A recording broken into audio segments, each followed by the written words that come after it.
Welcome to Cybersecurity Training.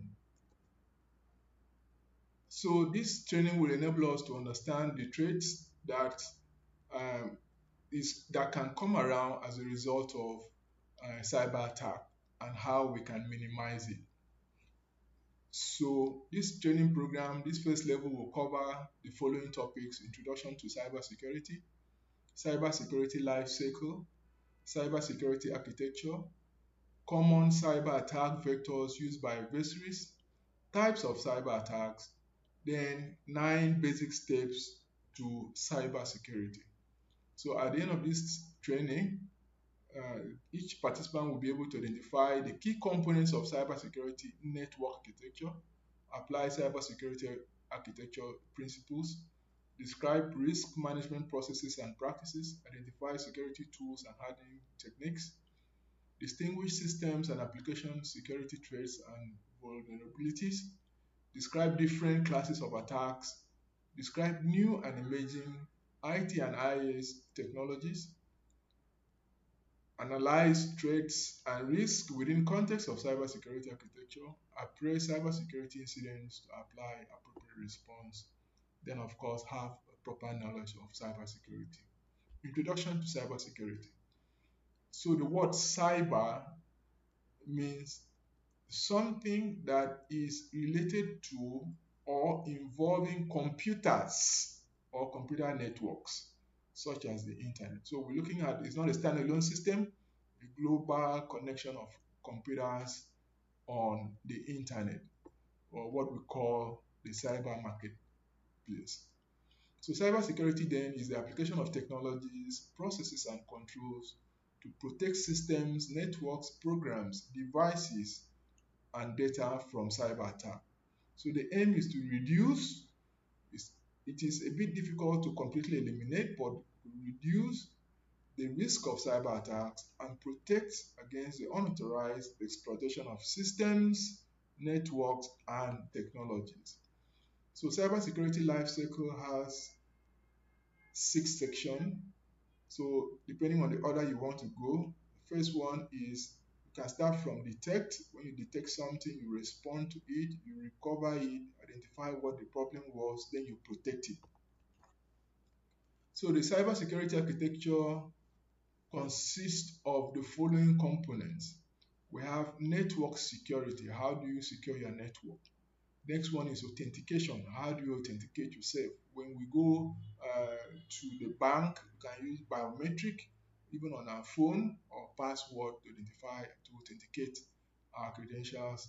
Then data protection and cryptography, monitoring vulnerability and patch management, high availability, disaster recovery and physical protection, asset management and supply chain, policy, auditing, e-discovery and training, system administration, application security, endpoint, server and device security. All these forms what we call the cyber security architecture. So let's see the different types of hackers that we have. We have individual hacker, we have state-sponsored with political or military agenda. We also have the cyber criminals or organized mafia. So what are the attack vectors? So what are the attack vectors simply means what are the means? What are these ways that these hackers use?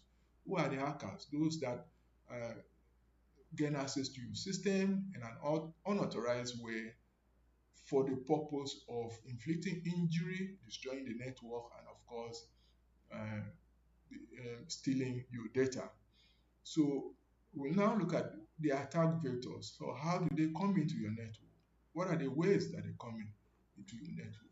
So some of the common vectors are they come in through compromised credentials, weak and stolen credentials, ransomware, phishing, missing or poor encryption, misconfiguration, trust relationship, brute force attack, and distributed denial of service. So I'm going to explain all this. So we start with compromised credentials. So this describes a case where a user credentials such as a username or password are exposed to unauthorized entities.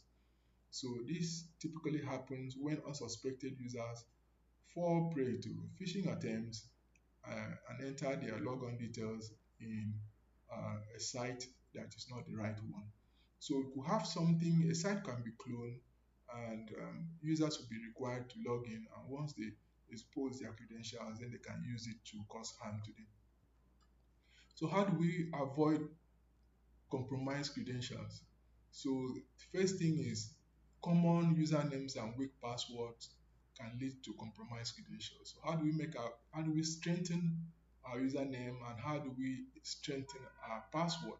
So there could be a password policy to ensure that the password has a certain length, and it has a combination of maybe letters and special characters in order to make it complete. And of course, a particular length. So sharing password across all applications uh, can expose our passwords. So it's not right to reuse the same password to access multiple apps and systems. So another way to avoid this is to use what is called two-factor authentication. So what that means is when you authenticate through a password, then there should be another means that probably will send a message to your phone or to your email telling you to confirm you were the one before you can now click to go on. Or maybe a code can be sent to your phone or to your email. So it's not really relying on that first level through password, but it's also notifying you through other means, other trusted means, in order to confirm that you are the one. So weak password can be a major issue. So you can look at this. So one of the ways I've suggested here that we can use for password is, if for example, is you can use a phrase. Look at this, book 9:30 Pleasant. So you can change all this and to what is here. So the zeros can be represented, the O's can be represented with zeros, and where you have K, you can use capital. Then where you have A's, you can use dollar sign. You can just play around with the words. Where you have T, you now play around with plus sign. So this is another way that you can strengthen your password. So step to avoid weak or stolen credentials. Now, avoid using passwords with fewer characters. Up to, your password should be at least 8 or more number of characters. Then avoid using passwords that are not mixed with special cases. Then don't use any of your name, whether it's a first name, middle name, last name, middle name, all that should not be used. Don't use any sort of ID or logon name in any form, even when they are spelled backwards. So other steps to avoid weak or stolen credentials are any all numeric passwords, plate number, security number, all that should not be used. Even your phone number, your birthday, your address, all that should not be used. Any single common name cannot be used. And then English language words, so avoid all that. And a single word, either preceded or followed by a digit, a punctuation mark, or up arrow or a space should be avoided. So um, once you do that and you create a complex password using the combination that I showed to you, then you stand a chance to have a password that cannot be hacked.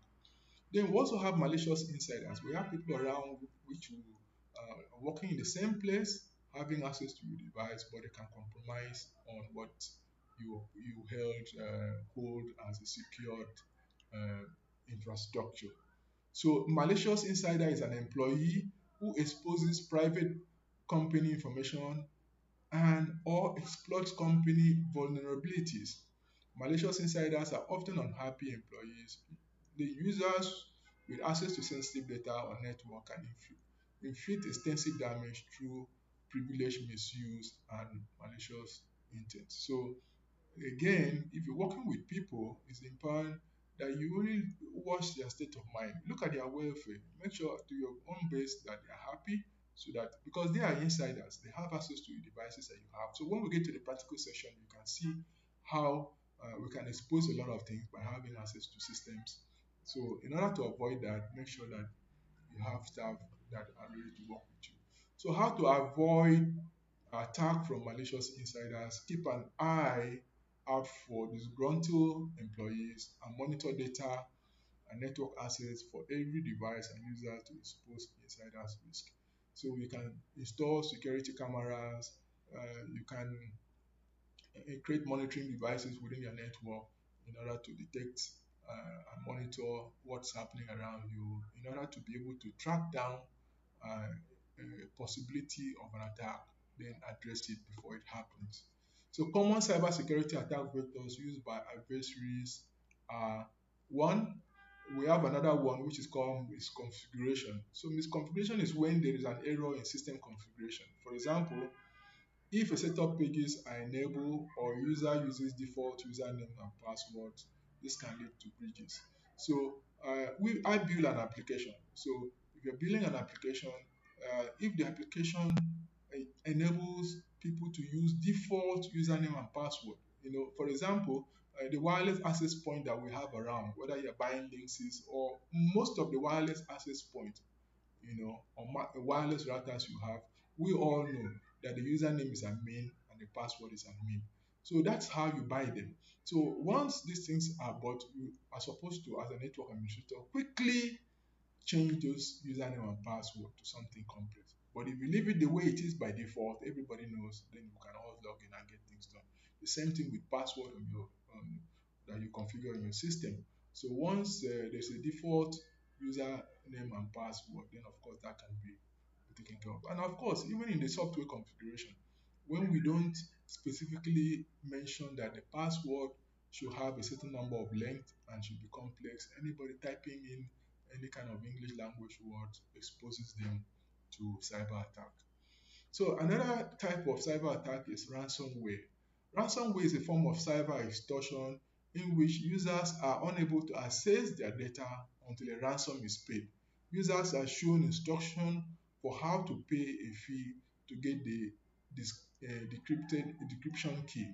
The cost can range from few $100s to thousands, payable to criminals in Bitcoin. So what happens here is when your network is attacked and your data has been taken over, then the hackers will demand that you make payment before your data can be released back to you. So this happens often. So one has to watch out so that you don't run into a case where you need to make payments after your site has been attacked. So how do you avoid ransomware attack? Make sure you have a system in place that protects all your devices from ransomware, including keeping your operating system patched and up to date to ensure that you have fewer vulnerabilities to exploit, and not installing software or giving it administrative privileges unless you know exactly what is this for. So when Microsoft build an operating system, so what they do is that the operating system most times is not always perfect. So from time to time, you're supposed to do updates. So what are these updates supposed to do? As we're using the operating system, we discover that we call it holes, just like you're having a hole on your clothes, will be discovered which hackers can exploit. So Microsoft sent this update in order to help patch block those holes so that they will not be exploited. So that's why we need to update our system from time to time.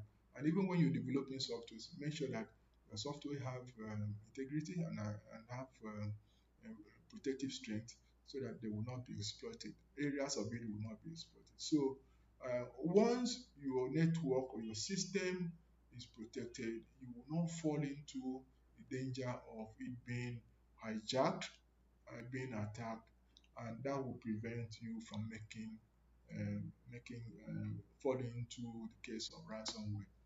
Then we have phishing. So I have to explain what phishing is. So you can see two different websites that look similar, but one is real and the other one is not real. So phishing is a cybersecurity tactic in which the targets are contacted by email, telephone, or text messages by someone posing as a legitimate institution to lure individuals into providing sensitive data such as personal identifiable information, banking or credit card details, and passwords. So this was very common in those days. People would call you, for example, even apart from using similar cloning people's website and getting information. Another way that was common was we used to receive phone call from people who claim they are working in the bank. If you have a issue with their bank account, then they will ask you, they want to resolve it. So they will ask you to type in the PIN number in your card and type the date on your card and give all those information. Once those information are provided, then they will use it to steal money from your account. So that was common, and a lot of people lost money before the bank came up to say, no, please, if this is not coming from us, will never call you to ask you this. So you have to verify. So a lot of people fall victim to it and they lost a lot of money.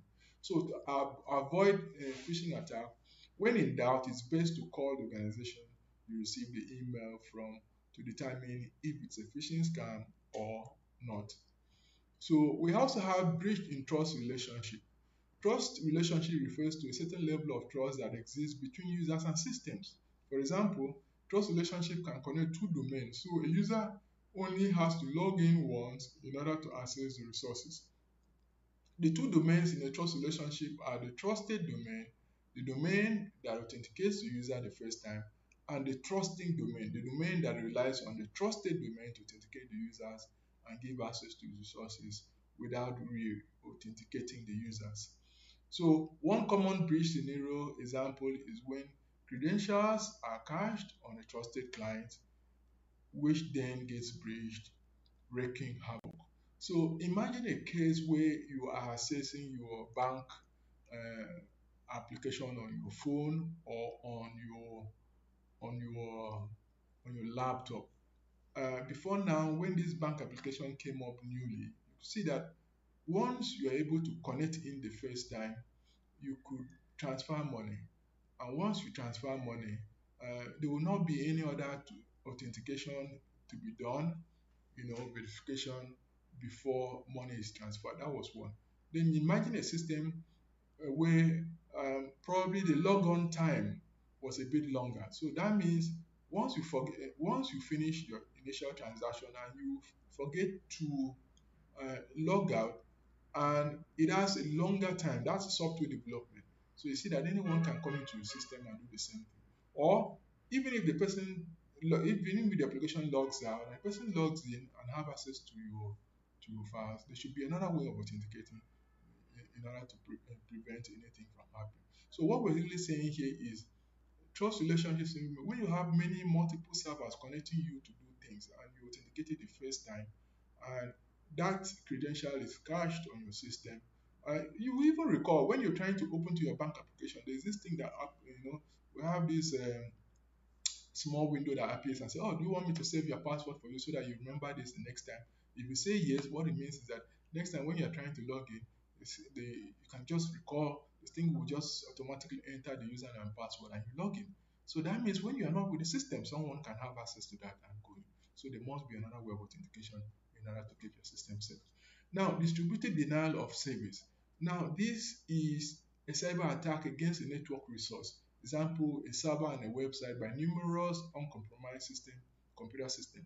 The network resources is flooded with extraneous messages which causes the target to slow down or crash, making it inaccessible to authorized users and systems. There's a way I always explain this. Just imagine that you have should I say, canteen, and you have 50 seats where people can sit down and buy your food from you and eat. Then imagine one morning you are there to save food, then you have 50 people walking in and they all occupy your seats. Those people are not buying anything. They've taken the space from the real people who want to do services with you. So when the real people came and they thought, oh, this place is filled up, they all leave. This place is filled up, they all leave. But the ones sitting down there are not buying anything. So they've denied the services that should have been provided to the real users by occupying your seat. So that's exactly what was happening here. So on your website, a website can be brought down when that website is compromised, either through flooding it with packets, millions of packets, that prevents that website from having the resources to service those who need real services. Just imagine again another example. You have a vacancy, you advertise that vacancy on your website, and when you advertise, then one person will flood that website with millions and millions and millions of package, draining their processor from being able to attend to those who genuinely want to apply for that job. So whenever they try to open the website, they say that the website is always down and the website is busy.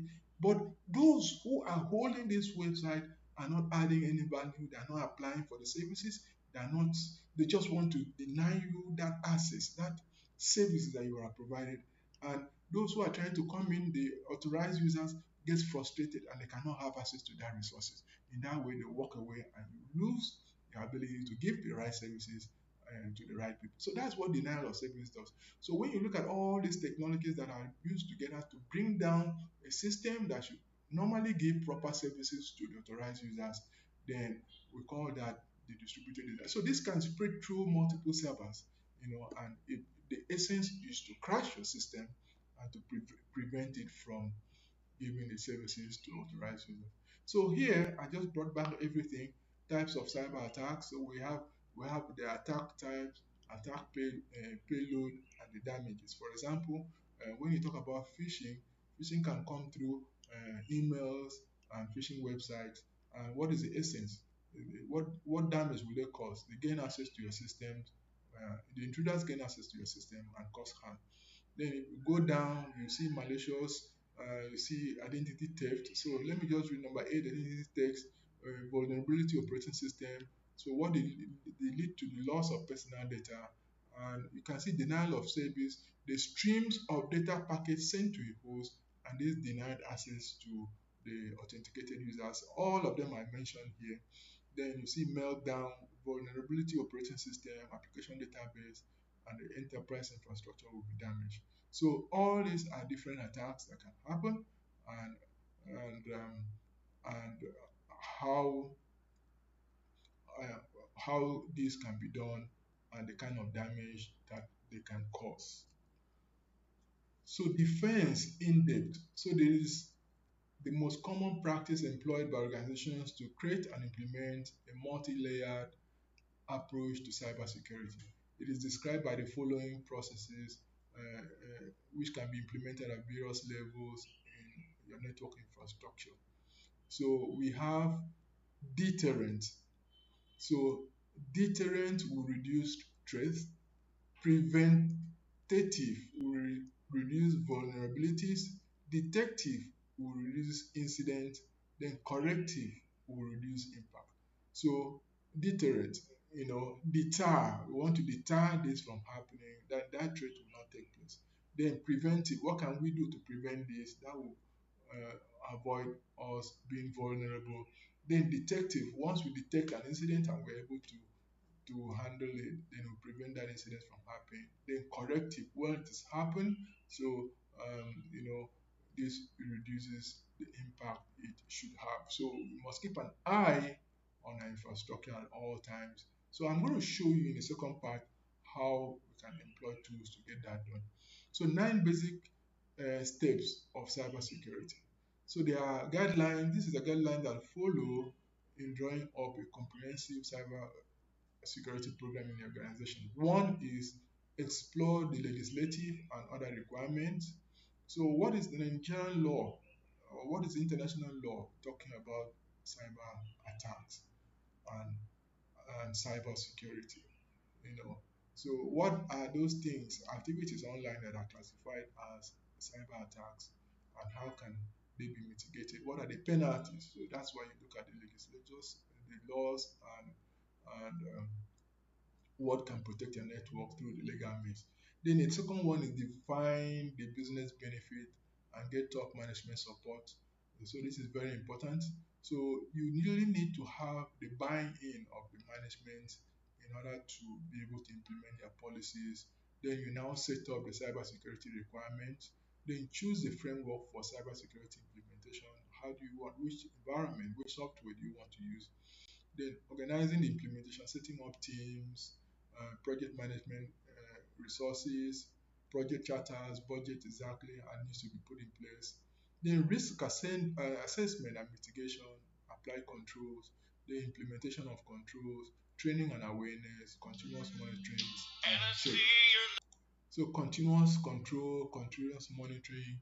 So legislative, looking at the law, legislation, and other requirements, defining the business benefit and getting the top management to support you, um, developing the cybersecurity requirement, choosing the framework, the tool, the technology you want to use, the software, then building your team, project management resources, look at the risk assessment and mitigations, implementation of the control, training and awareness, continuous monitoring, and all that. So that's what will help you to protect your system. So there's an assignment here. Explain how we as a nation can protect critical infrastructure, information infrastructure. How can organization reduce exposure to security, cyber attacks? Then, in conclusion, the ultimate goal of adversaries and malicious insiders is to access your high value devices, apps, and data. Left unsecured, devices and users with access to sensitive apps, data, and networks will pose a significant risk to your enterprise. So that's why we have to take measures to protect our infrastructure in order to be free from cyber attack. The process of securing and making a perfect digital wall is a continuous, ongoing journey, and with ever-changing modus operandi of the hackers and cyber criminals globally, we always have to be one step forward in the race to protect our digital assets, intellectual property, identity, and infrastructure. Thank you for listening. So the next lesson, we will now start working with practical sessions. I'll show you step by step on how to protect your network. Thank you for listening. Bye for now.